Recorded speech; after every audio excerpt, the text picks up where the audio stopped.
Recently, the film Heaven is for Real was released. This movie portrays the story of Colin Burpo, who claims to have visited heaven during a surgical procedure he underwent when he was 3 years old. Now, there are many reasons for why this anecdote is immediately suspicious. First, 3-year-olds have active imaginations and can sometimes confuse dreams or invented fantasies with reality. Second, he never actually died during the surgery, according to hospital records. Apparently, death is no longer a requirement for entry into heaven. Third, according to his father, he never mentioned a thing about it until they returned to the hospital sometime later. Oh, and by the way, his father is a Christian minister. Go figure. Now, Colin has made some pretty bold claims, such as stating that you appear in your prime in heaven. Oddly enough, this is the same sort of description that is used in Mitch Albom's book, The Five People You Meet in Heaven. So he claims to have met his miscarried sister and his great grandfather as a young man, although he didn't know who he was at the time. He also claimed to have met Jesus and sat on his lap, and that Jesus rode a rainbow colored horse. Yep, that sounds like heaven, not the mind of a 3-year-old. He also claims he can't recall what Jesus looked like, but he does remember that he was bleeding. Many people, including children who have had near-death experiences, have similar stories to that of Colin Burpo. This isn't surprising, since having dreams or visions about things that you believe and think about frequently are normal. It shouldn't be surprising that Muslims have dreams and visions of Allah and Muhammad, just how Christians have visions of Jesus. Besides, oxygen deprivation and narcotic drugs are more than enough to produce hallucinations and vivid dreams. It should be obvious to any rational person that this entire story was invented. Perhaps the initial story came from Colin, but there's simply no doubt that his family embellished the story and coached him over the years in order to create a product that they could sell. It's funny how this all happened back in 2003, yet the book wasn't published until 2010, and the movie was released in 2014. The family has certainly profited handsomely from their venture.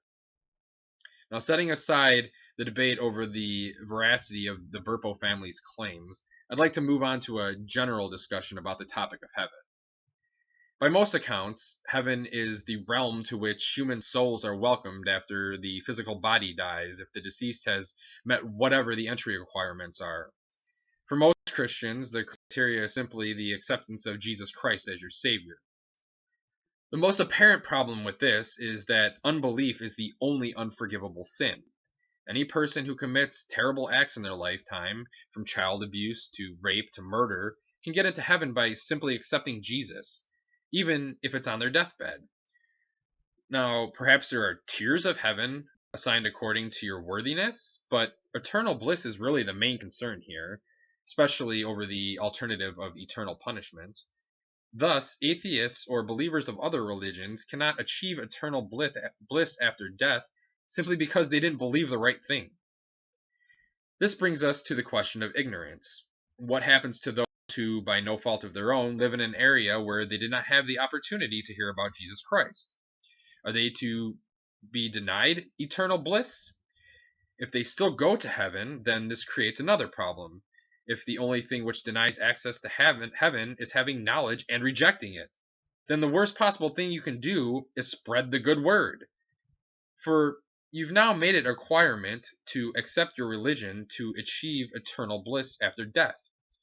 And what about fetuses or young children who perish? Do they get a free pass into heaven? And if so, then why do the rest of us have to jump through all of God's hoops just for the same reward?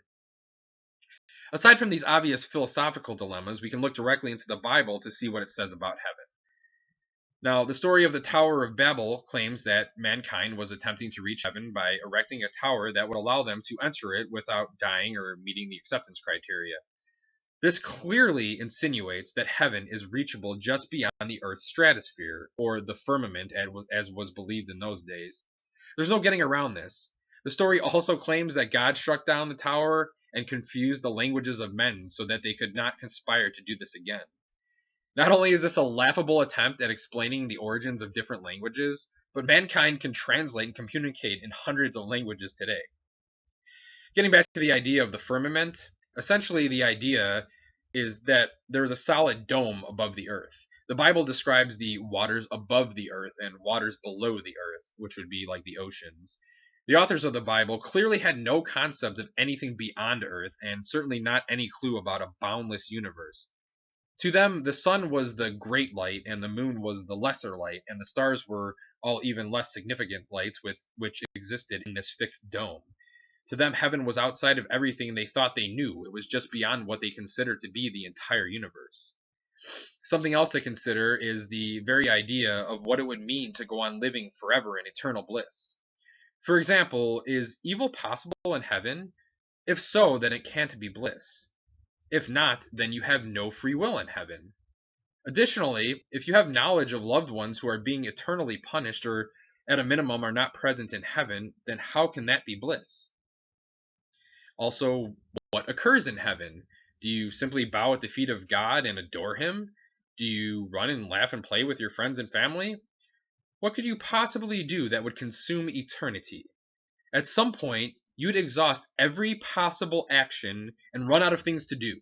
Remember, we're talking about forever. Can you get bored in heaven? It should be readily apparent that the entire idea of heaven, or even an infinite life after death, is completely absurd, and born out of the desire of humans to live forever, to defeat death. Religion has certainly utilized this promise of a second infinite life to exert great power and control over people, so that those in power can make the one life they actually have more comfortable at the expense of others.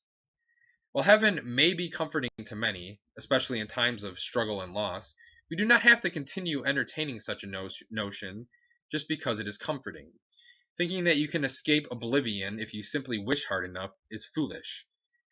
We as humans need to stop using heaven as a means to feel superior to others or to give us a sense of ultimate justice against wrongdoing.